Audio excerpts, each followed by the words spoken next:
Before we begin, tell me in the comments where are you listening from. I love seeing how far our moonlit stories travel. The scent of rain-soaked earth filled the air as Alara knelt in the mud, her hands bound with silver-threaded rope that burned against her wrists. Above her, the moon hung heavy and full, indifferent to her suffering, indifferent to the circle of wolves that surrounded her with eyes like amber flames in the darkness.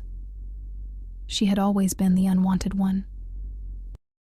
The Omega without a gift, without strength, without the blessing that marked others as worthy.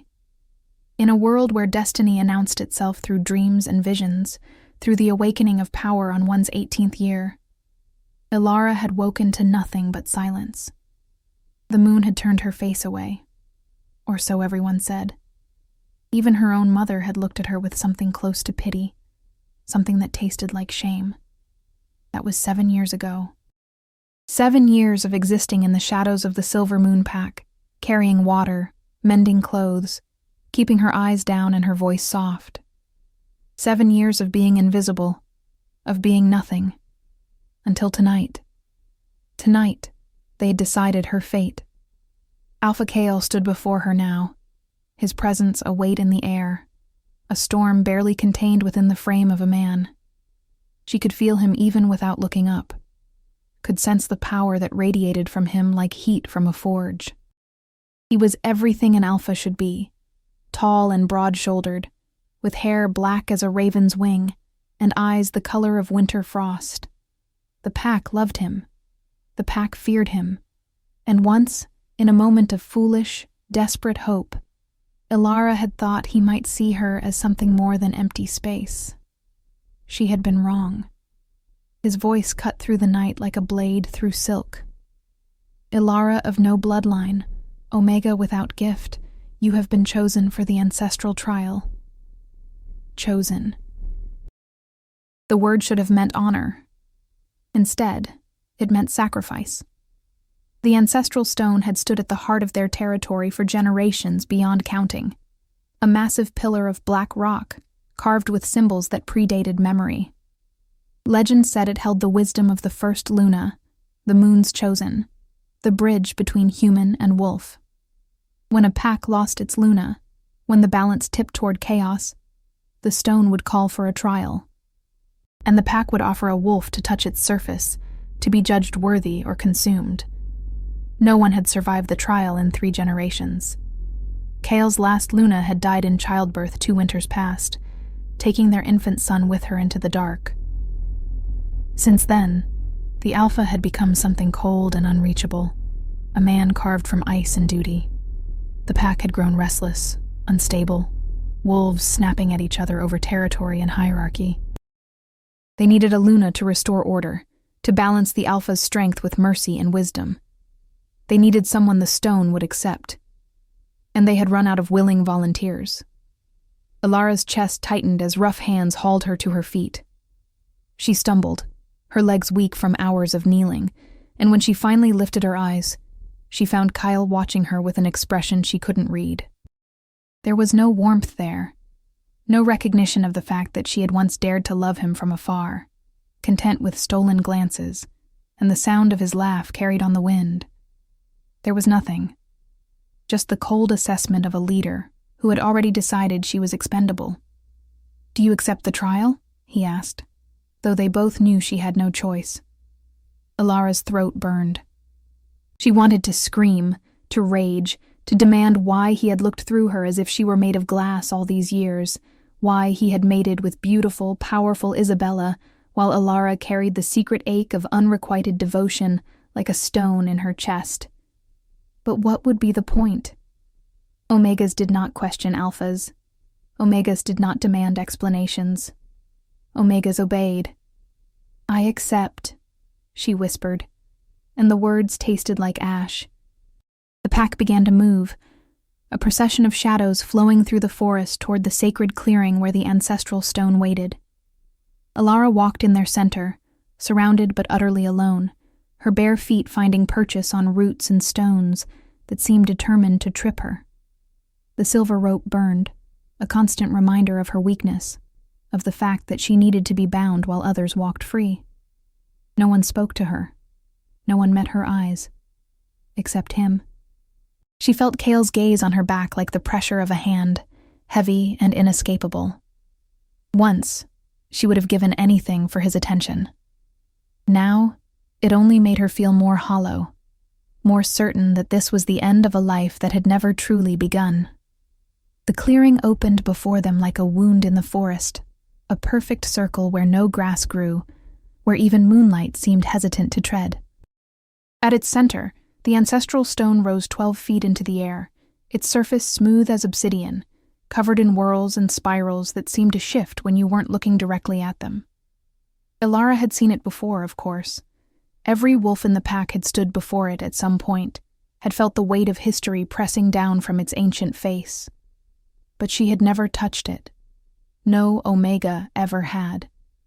The pack formed a circle around the clearing's edge, 100 wolves in human skin, waiting, watching.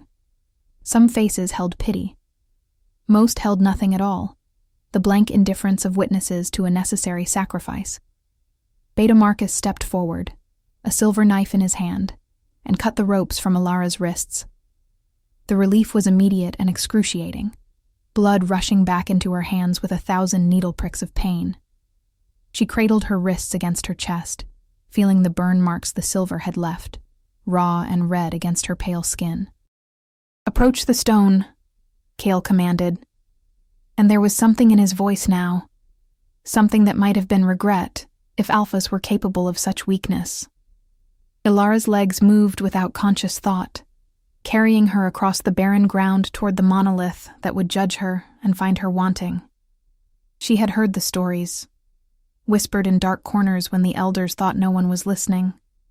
The stone burned those who were unworthy. It reduced them to ash, to nothing, leaving only a stain on the earth and a warning to the next fool who thought they could claim the title of Luna without earning it. She wondered if it would hurt. She hoped it would be quick. 3 steps from the stone, she stopped.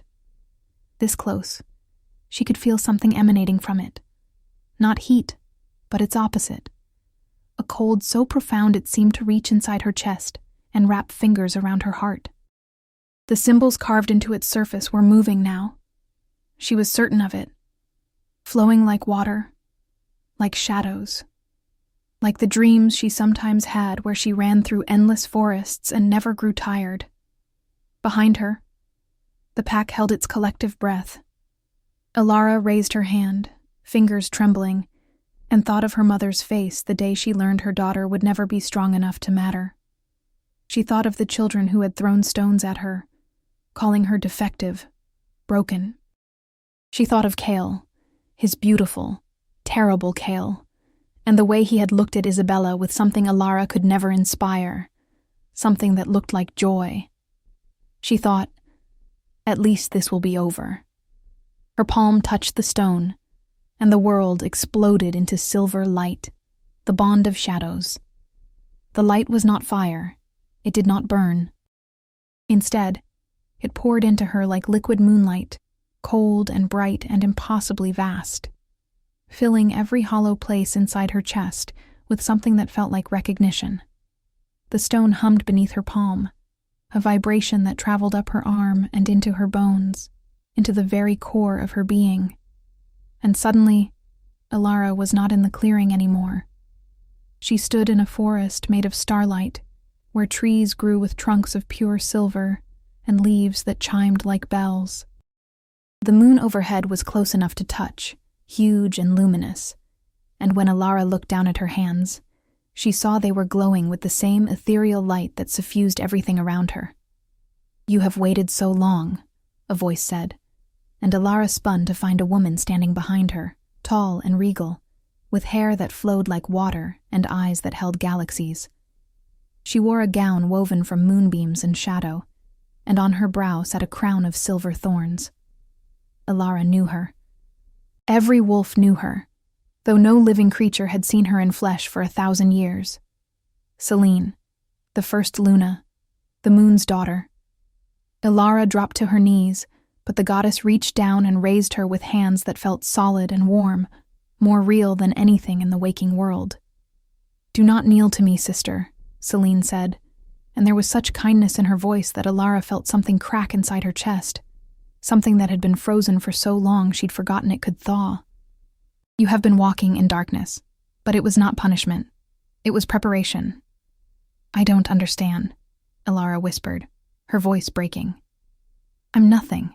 I'm weak. I have no gift, no power. The stone should have destroyed me." Celine smiled, sad and ancient and infinitely patient. "You have carried a gift your entire life, child, but it is not a gift that announces itself with fangs and fury. It is something quieter, something the world has forgotten how to see." She touched Alara's forehead with one finger, and suddenly Alara understood. She saw herself as a child, sitting with a wounded bird, and felt the way her presence had eased its fear, had helped it heal. She saw herself walking through the pack house, and noticed how arguments quieted when she entered a room, how children stopped crying when she held them, how even the most dominant wolves seemed to exhale tension they didn't know they were carrying. She had thought she was invisible, unnoticed, but she had been a balm, a salve, a quiet force that kept the pack from tearing itself apart. She was not weak. She was necessary. "The stone does not choose based on strength," Celine said, her hand still gentle against Alara's skin. "It chooses based on truth. And you, Alara of no bloodline, you carry within you the rarest gift of all. You are a moonborn. A Luna blessed not with the power to command, but with the power to heal, to unite, to remind even the strongest wolf that they are not meant to walk alone." Tears streamed down Alara's face, hot and unbidden. "Then why did no one see it? Why did they treat me like I was nothing? Because the world has grown too loud, too violent, too enamored with strength that can be measured and displayed." Celine's expression grew serious. "But you will show them another way. You will be Luna, not because you conquered or dominated, but because you endured. Because you chose compassion when you had every reason to choose bitterness. That is the mark of a true leader." The goddess stepped back, and the starlight forest began to fade, reality bleeding through at the edges. "Go back, little sister. Go back and show them what it means to be chosen not by force but by grace." "Wait!" Alara cried, reaching for her, desperate for just one moment more in this place where she was seen, truly seen. "What about him? What about Kale?" Celine's smile turned knowing, touched with sorrow. "The Alpha walks in shadows of his own making, bound by grief and duty he cannot release. But you, Alara, you carry the light he has forgotten exists. Whether he accepts it is a choice only he can make. Even the moon cannot force a heart to open. She can only illuminate the path." Then the vision shattered like glass, and Alara was falling back into her body, back into the clearing where the pack waited, and the stone still thrummed with power beneath her hand. The silver light was no longer inside her. It was everywhere. It poured from the stone in waves, washing over the assembled wolves, causing them to step back with gasps of shock, and in some cases, fear. The light wrapped around Alara like a cloak, like wings, lifting her off the ground until she floated 3 feet above the earth, suspended by nothing but the moon's will. And then the stone spoke. Not in words, but in feeling, in truth that resonated in every wolf's chest regardless of rank or bloodline. This one, this Omega without gift, this woman you deemed unworthy. She is chosen. She is Luna. The light pulsed once, twice, and on the third pulse it sank into Alara's skin, marking her. She felt it settle on the back of her neck like a brand, and when she reached up with trembling fingers, she could feel the raised ridges of a new scar, a pattern that matched the symbols on the stone. The mark of the Luna. Undeniable. Irrevocable. Alara's feet touched the ground, and her legs gave out. She fell to her hands and knees, gasping, her entire body shaking with the enormity of what had just happened. Around her, the pack remained frozen in shock, unable to process what they had witnessed. Then someone moved. Cale crossed the clearing in 3 long strides, his face a mask of carefully controlled emotion, and for a moment, Ilara thought he might actually help her up, might actually acknowledge what had just occurred. Instead, he stopped a careful 3 feet away and stared down at her with eyes that revealed nothing. "The stone has spoken," he said, his voice flat, empty. Ilara is recognized as Luna. It was not a celebration. It was an announcement of duty. If this story is stirring your heart, please leave a like and subscribe. It truly helps me bring more tales of love, loss, and destiny. The pack began to stir, wolves looking at each other with confusion and, in some cases, barely concealed resentment. An Omega, as Luna was unprecedented. An Omega who had shown no gifts, no strength, no signs of worthiness, now suddenly elevated above wolves who had trained their entire lives for leadership. "This is madness," Beta Marcus said, his voice cutting through the murmur of voices. "The stone must be malfunctioning." "It hasn't been used in generations. How do we know it still functions correctly? Are you questioning the ancestral stone?" Elder Nora stepped forward, her white hair gleaming in the moonlight, her ancient eyes sharp as flint. "Are you suggesting our most sacred relic is fallible?" Marcus's jaw clenched, but he had no answer that wouldn't sound like blasphemy. Cale's hand moved to his side, a gesture that demanded silence, and the pack obeyed instantly. His authority was absolute, even in this moment of chaos. "The stone has chosen. That is the end of this discussion. Ilara will be trained as Luna, will take on the responsibilities of the position. Will be trained. As if she were a task to be completed, a problem to be solved." Ilara climbed to her feet, pride giving her strength her body didn't possess. She swayed, exhausted beyond measure, but she refused to fall again. Not in front of them, not in front of him. "I accept the stone's judgment," she said, and was pleased when her voice came out steady, clear. "I will serve the Silver Moon Pack as Luna." Cale's eyes met hers for the first time since she'd touched the stone, and what she saw there made her breath catch. Not anger, not dismissal, but something worse. Fear. The Great Alpha was afraid, and Ilara didn't understand why. "You will move into the Luna's quarters tonight," he said, already turning away from her. "Elder Nora will instruct you in your duties. The formal bonding ceremony will take place in 3 days, once you have learned what you need to know." Formal bonding ceremony. The words hung in the air like a threat. As Luna, she would be bound to the Alpha, not as a mate that required choice and love, but as a counterpart, a balance. Their lives would be tied together by magic and duty, 2 halves of a whole that kept the pack stable. She would feel his emotions, sense his location, carry a piece of his wolf inside her own soul. She would be bound to Cale for the rest of her life. The pack began to disperse, wolves filing back through the forest in small groups, their whispers carrying on the wind. Ilara stood alone in the clearing, her legs trembling, her wrists still burning from the silver rope, and felt the weight of destiny settle on her shoulders like chains made of moonlight.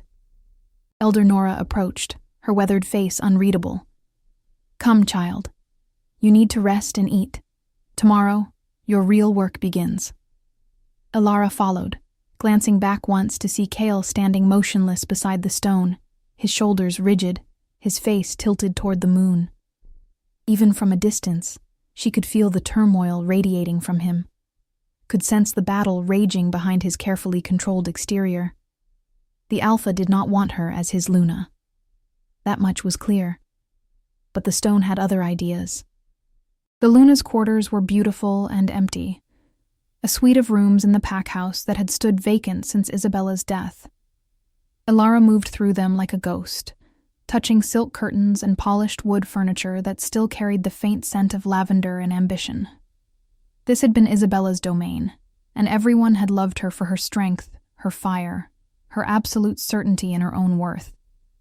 Alara was none of those things. She collapsed onto the enormous bed, too tired to even remove her mud-stained clothes, and stared at the ceiling. The mark on the back of her neck pulsed with a gentle warmth, a reminder that whatever had happened in the clearing was real, irrevocable.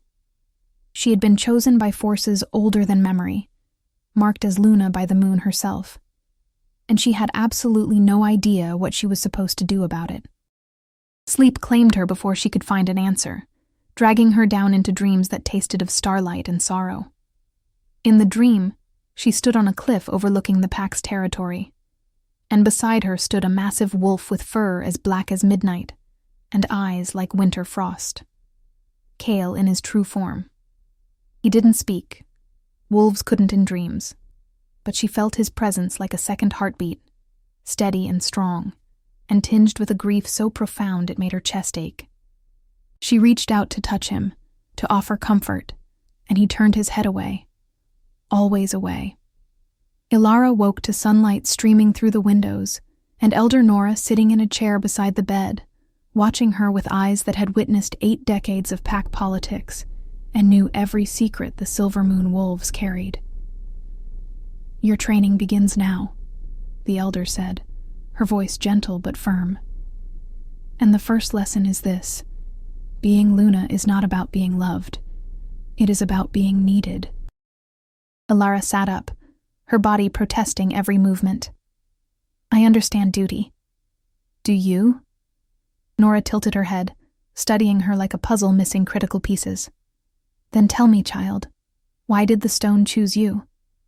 Selene said, Alara began, then stopped. How could she explain what had happened in that place of starlight and bells? How could she make anyone understand? But Nora's expression softened. "You saw her. The first Luna. It wasn't a question." Alara nodded, feeling tears prick at her eyes again. "She said I was moonborn, that I carry the gift of healing, of unity. But I don't feel powerful. I don't feel like I can lead anyone." "Good." Nora leaned forward, her gnarled hands folded in her lap. "Leaders who feel powerful become tyrants. Leaders who understand their limitations become wise." She paused, letting the words sink in. "Kale is the strength of this pack, the sword that defends, and the law that maintains order. But strength without compassion becomes cruelty. Order without mercy becomes oppression. You are meant to balance him, to remind him that there is more to leadership than force." "He doesn't want me," Alara whispered, the truth heavy on her tongue. "No," Nora agreed, surprising her with her honesty. "He wants to remain in the darkness where grief and duty are all that matter, where he doesn't have to feel anything but the weight of his responsibilities. You threaten that, Alara. You threaten his carefully constructed walls. That is why he fears you. I don't want to force him to anything. You won't have to." The elder stood, moving to the window. "The bonding ceremony will tie you together whether he wishes it or not. Once your souls are joined, he will feel what you feel, know what you know. And perhaps, in time, he will remember what it means to be more than just an alpha. He will remember what it means to be whole." 3 days. Alara had 3 days to learn everything about being Luna, to prepare herself for a bond with a man who looked at her with ice in his eyes. 3 days to figure out how to heal someone who didn't believe he was broken. Then redemption. The next 3 days passed in a blur of lessons and ceremonies, of words and gestures that had been handed down through generations. Elder Nora taught Alara the Luna's responsibilities: mediating disputes, performing blessings, maintaining the pack's spiritual health. She learned the names of every wolf in the Silver Moon pack, their histories, their strengths, their wounds. She studied herbs and healing, rituals and prophecies, until her mind felt as full as her heart felt empty. And through it all, Kale remained distant. She saw him in passing, his dark form moving through the pack house like a shadow given substance. Sometimes she caught him watching her, his expression unreadable, and she felt the weight of his attention like a physical thing. But he never spoke to her, never acknowledged her beyond what duty required. It hurt in ways she hadn't expected, this confirmation that she meant nothing to him beyond an obligation forced by ancient magic. On the evening before the bonding ceremony, Alara stood alone in the sacred grove where the ritual would take place, trying to calm the storm of anxiety churning in her stomach. The clearing was beautiful, ringed by ancient oaks whose branches formed a natural cathedral, their leaves whispering secrets in a language she was only beginning to understand. "You're afraid." Ilara spun to find Kale emerging from the shadows, his presence filling the space like smoke. He wore simple clothes, dark pants, and a linen shirt that did nothing to disguise the power in his frame, and his eyes caught the moonlight like mirrors. Yes, she admitted, because what was the point of lying? He would know the truth soon enough, would feel every emotion she carried once the bond was complete. He moved closer, stopping at the edge of her personal space, near enough that she could smell him, pine and winter air, and something uniquely his own. "I want you to understand something. This bond, it's not a mating bond. You won't be my mate. You won't share my bed or bear my children. You will be my counterpart in duty, nothing more." Each word was a blade, precise and deliberate. Ilara lifted her chin, refusing to let him see how deeply it cut. "I understand. You loved Isabella. You still love her. I'm not asking to replace her." Something flickered in his eyes, there and gone too quickly to name. Isabella was, he paused, seeming to search for words. She was everything a Luna should be.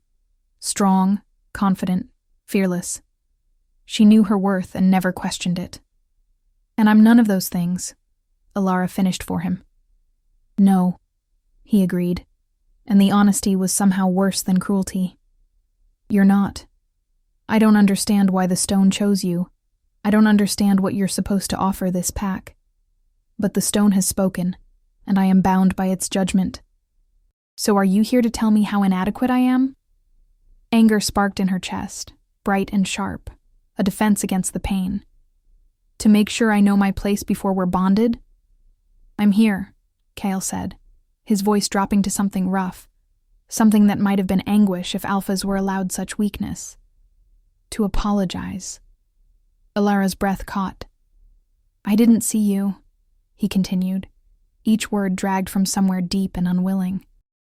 "All these years, you were part of the pack, and I never truly saw you. I accepted what others said, that you were weak, gifted, worthless. I let them push you to the margins. I let them offer you to the stone as a sacrifice because it was convenient, because it solved my problem without risking anyone I deemed valuable." His jaw clenched. "That was wrong. You deserved better from your alpha."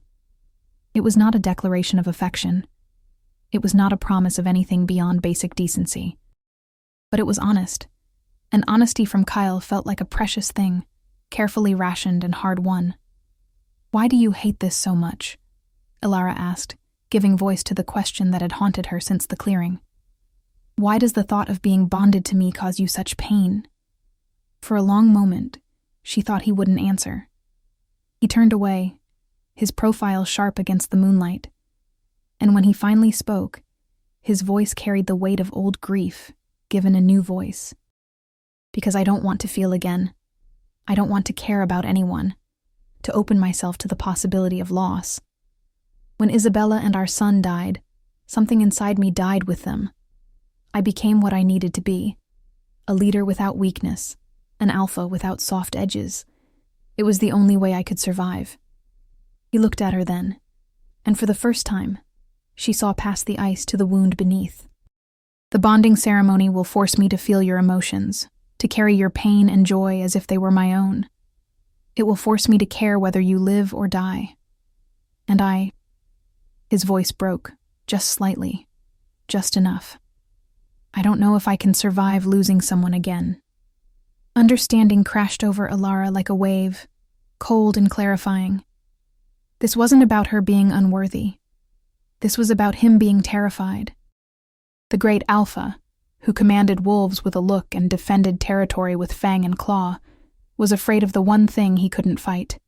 He was afraid of his own heart. "I can't promise I won't die," Alara said softly, moving closer to him, daring to close the distance he'd maintained for so long. "I can't promise I won't hurt you or disappoint you or fail in 1,000 ways you can't even imagine. But I can promise this. I won't ask you to be anything other than what you are. I won't demand love or affection or anything you're not willing to give." She reached out, slowly, giving him every chance to pull away, and placed her hand over his heart. Beneath her palm, she felt it beating, steady and strong and achingly alive.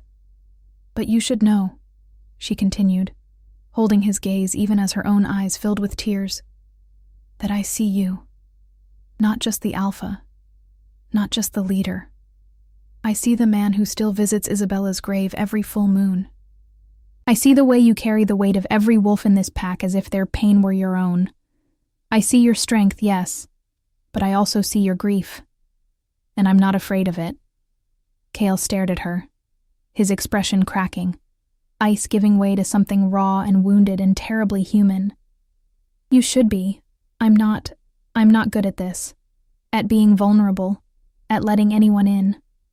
"Then we'll learn together," Alara said, offering him a small, sad smile. "Because I've never been anything but an Omega without gifts. I have no idea how to be Luna. We're both stumbling in the dark, Cale. Maybe we can stumble together."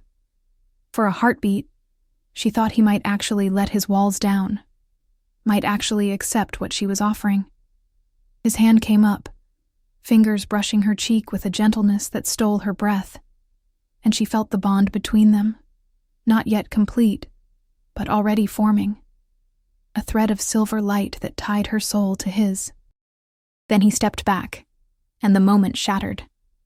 "Tomorrow," he said, his voice once again controlled, distant. "Tomorrow we complete the ceremony." He walked away, disappearing into the shadows, leaving Alara alone with moonlight and the echo of a touch that might have meant everything or nothing at all. The bonding ceremony took place at midnight, when the moon was highest and the veil between worlds was thinnest. The entire pack gathered in the sacred grove, forming a circle around the space where Alara and Kyle would stand. Elder Nora presided, her voice carrying the weight of ritual as she called upon Celine to witness and bless the union. Alara wore white, a simple gown that left her marked neck bare, the Luna's symbol gleaming silver in the moonlight. Kale stood across from her in black, the Alpha and Luna, dark and light, two halves of a whole that balanced the pack's soul. They did not touch. Not yet. "Do you, Kyle, Alpha of the Silver Moon Pack, accept this woman as your Luna, your counterpart, your balance?" Elder Nora's voice rang out like a bell. "Do you swear to honor her judgment, to carry her burdens as your own, to protect her as you would protect your own life?"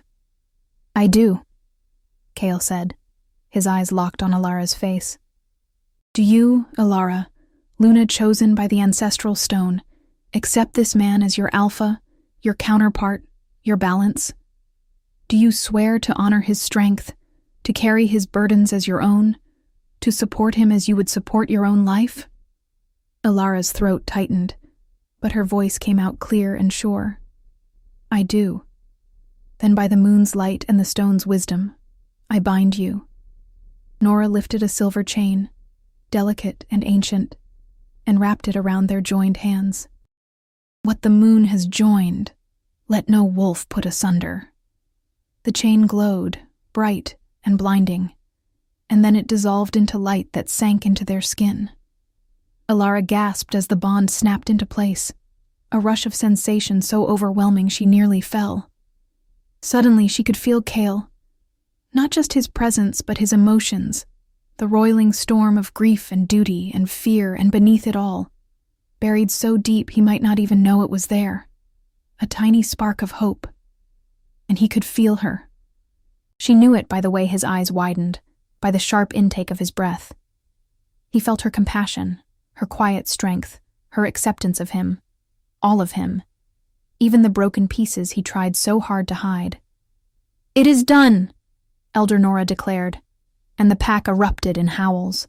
A chorus of voices lifted to the moon in celebration and acknowledgement.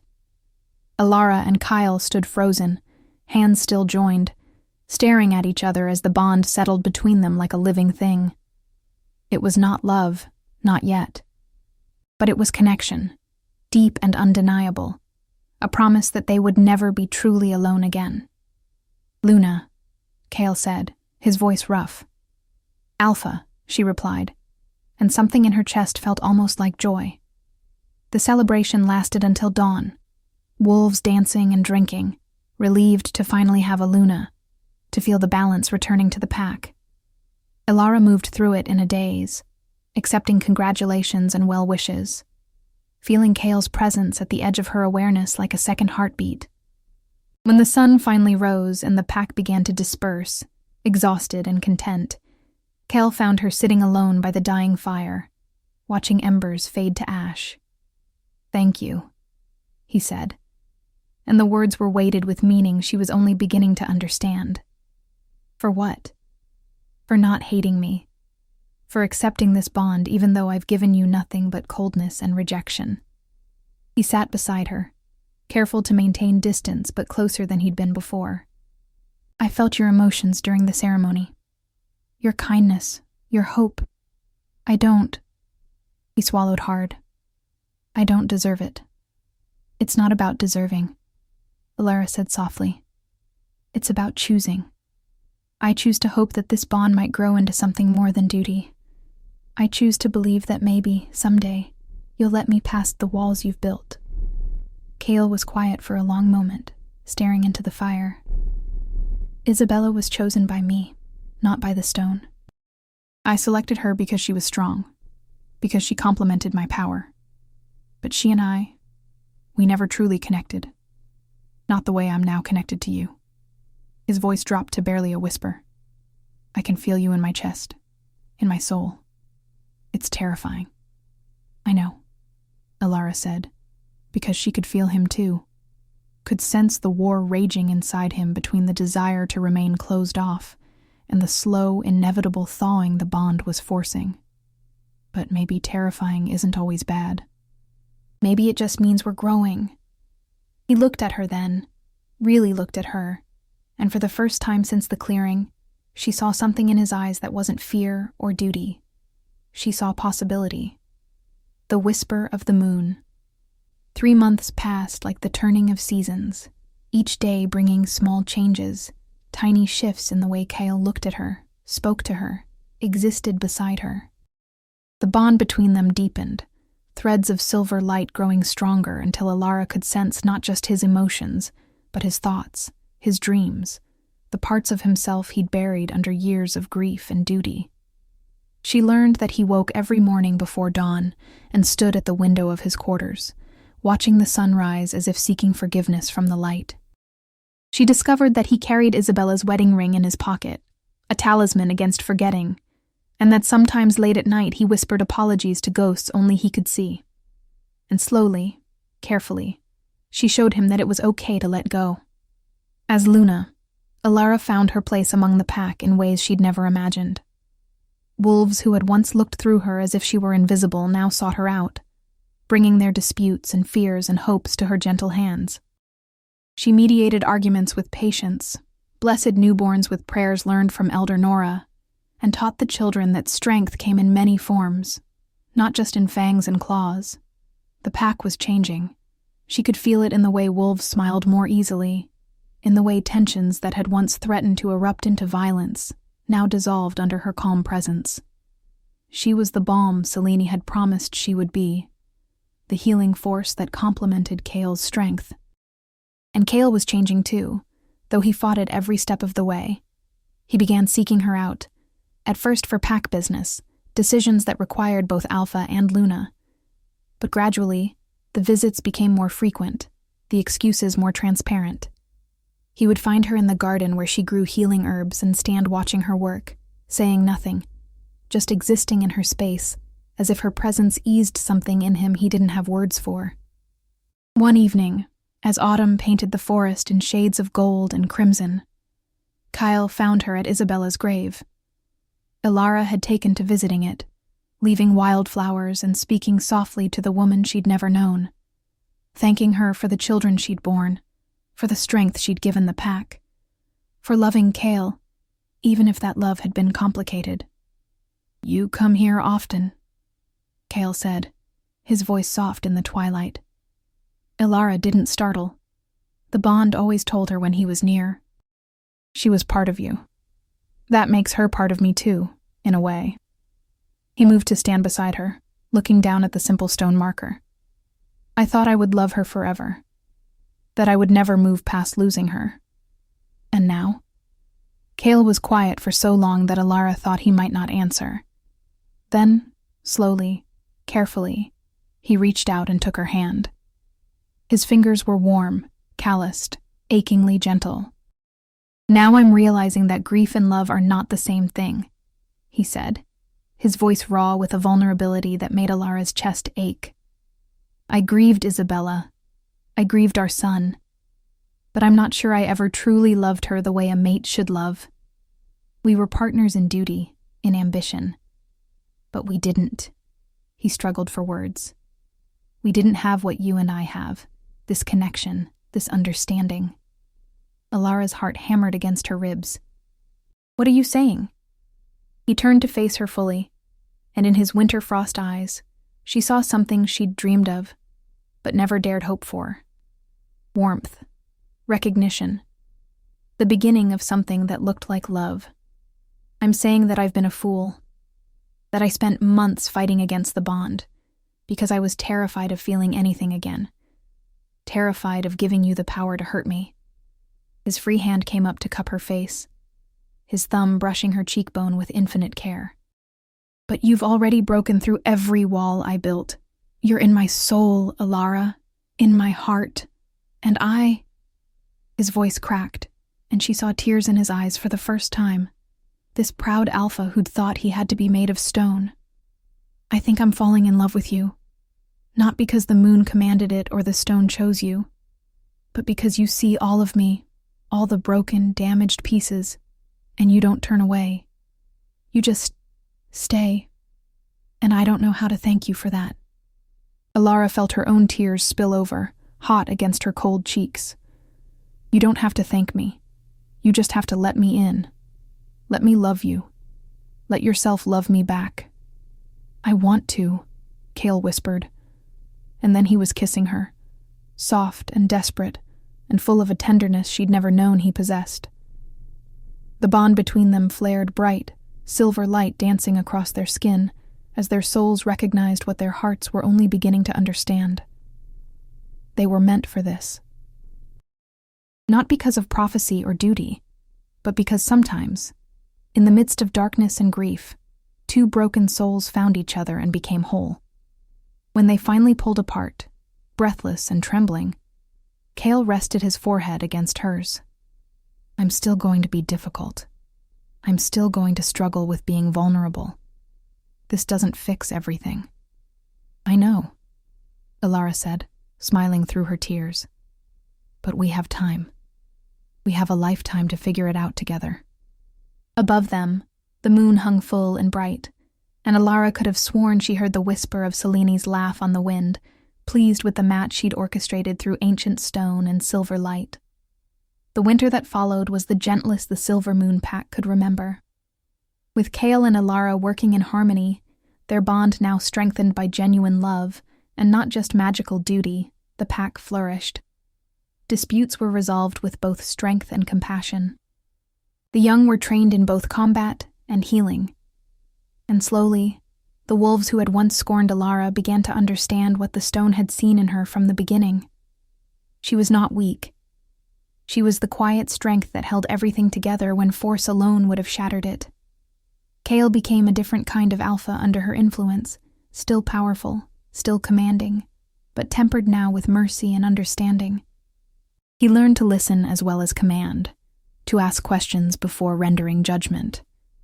And when the weight of leadership grew too heavy, he had Ilara to share the burden. her presence a constant reminder that he didn't have to carry everything alone.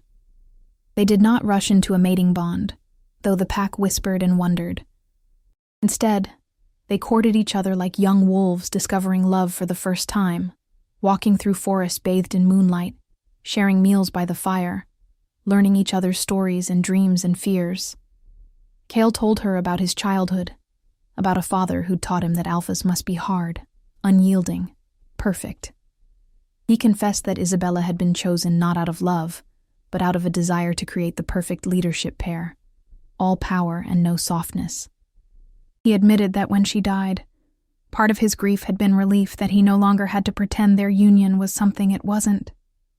And Alara told him about her own childhood, about a mother who'd been disappointed from the moment her daughter showed no gifts, about years of being invisible, of believing she had no value. She confessed that she'd loved him from afar for years, content with scraps of attention because she'd thought she deserved nothing more. "You deserve everything," Kale told her one night, as they lay in the grass beneath a sky full of stars, his arms wrapped around her, as if she were something precious he'd nearly lost. "You deserve to be celebrated, cherished, seen, and I'm going to spend the rest of my life making sure you know that." "I already know," Ilara whispered, turning in his embrace to look up at him. "Because you see me, really see me. That's all I ever wanted." He kissed her then, slow and deep, and in the bond between them, Ilara felt the last of his walls crumble. He was hers, completely and irrevocably, and she was his. Not because the stone had chosen them, but because they had chosen each other. When spring arrived, painting the forest in shades of green and gold, Kale took Alara to the ancestral stone under the full moon. The entire pack gathered, sensing that something significant was about to occur. Kale knelt before the stone, before the pack, before Alara herself, and when he spoke, his voice carried the weight of absolute truth. "I was wrong," he said, not just to Alara, but to everyone assembled. "I thought strength meant being invulnerable. That leadership meant never showing weakness. I rejected the stone's choice because I couldn't understand how an Omega without obvious gifts could possibly be worthy of standing beside me." He looked up at Alara, love and regret and hope shining in his eyes. "But Alara showed me that true strength isn't about force. It's about endurance. It's about choosing kindness when you have every reason to choose bitterness. It's about healing what's broken instead of discarding it." He pulled a ring from his pocket, simple silver engraved with moon phases, and held it up for all to see. "I ask not as your alpha, but as a man who has fallen in love with the most extraordinary woman he's ever known. Ilara, will you accept not just the Luna bond, but a true mating bond? Will you be my mate, my partner in all things, for as long as we both shall live?" The clearing went utterly silent, every wolf holding their breath. Ilara's eyes filled with tears, but she was smiling, radiant with joy that felt like sunlight breaking through storm clouds. "Yes. Yes, 1,000 times yes." Kyle stood and slipped the ring onto her finger, then pulled her into his arms and kissed her as the pack erupted into howls of celebration. The ancestral stone behind them began to glow, silver light pulsing in rhythm with their hearts, and when they touched it together, their hands joined. The light exploded outward in a wave that washed over every member of the pack. In that moment, every wolf felt it, the strength of their bond, the depth of their love, the promise that the Silver Moon pack would be led, not by force alone, but by the perfect balance of strength and compassion, justice and mercy, power and grace. The stone's light settled, and when it faded, the symbols carved into its surface had changed.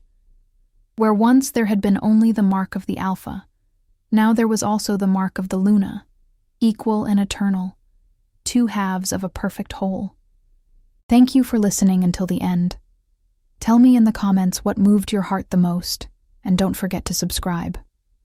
Welcome to our family of moonlit souls. Epilogue. The Whisper of the Moon. Years passed like the turning of seasons, each one bringing new life and new stories to the Silver Moon pack. Ilara and Kale ruled together, their bond a living example of what leadership could be when strength and compassion walked hand in hand. They had children, 3 daughters and a son, each one blessed with gifts that combined their parents' legacies. The eldest had her father's strength and her mother's healing touch. The youngest had his mother's gentle wisdom and his father's commanding presence. And they were raised to understand that power came in many forms, that being Omega or Alpha or anything in between did not define your worth. The ancestral stone stood as it always had, silent and watchful, but now wolves approached it without fear. They touched its surface seeking guidance, and sometimes on nights when the moon was full, those who were pure of heart could see a woman standing beside it, tall and regal, with hair like flowing water and eyes that held galaxies. Celine still watched over her children, still guided them toward destinies they could not yet imagine. And sometimes, when Ilara walked through the forest alone, she felt the goddess's presence like a warm hand on her shoulder, heard her voice carried on the wind. You did well, little sister. You showed them what it means to be chosen, not by force, but by grace. Ilara would smile and whisper her thanks to the moon, then return to the pack house where Kale waited, where her children laughed, where wolves who had once called her worthless now called her Luna with reverence and love. She had been the rejected Omega, the one without gifts, the sacrifice no one thought would survive. But the stone had seen deeper, the moon had known better, and in the end, she became exactly what she was always meant to be, not despite her gentleness, but because of it. Not in spite of her quiet strength, but because the world had forgotten that the softest touch could heal the deepest wound. The moon whispers still, to those who listen, to those who dare to believe that destiny is not always loud and fierce and obvious. Sometimes destiny is quiet. Sometimes it arrives in the form of an Omega, who kneels in the mud with bound wrists and a heart full of hope she doesn't even know she carries. Sometimes the greatest strength is simply the courage to endure, to love, to believe that even when the world calls you worthless, the moon might see you as priceless. And that is the story of how Ilara, the rejected Omega, became the Luna who changed everything. Not with fangs or fury, but with grace, and a love that could heal even the most broken Alpha's heart. The moon smiles on those who remember, and the stone stands eternal, waiting for the next wolf brave enough to touch its surface and discover who they were always meant to be. The end.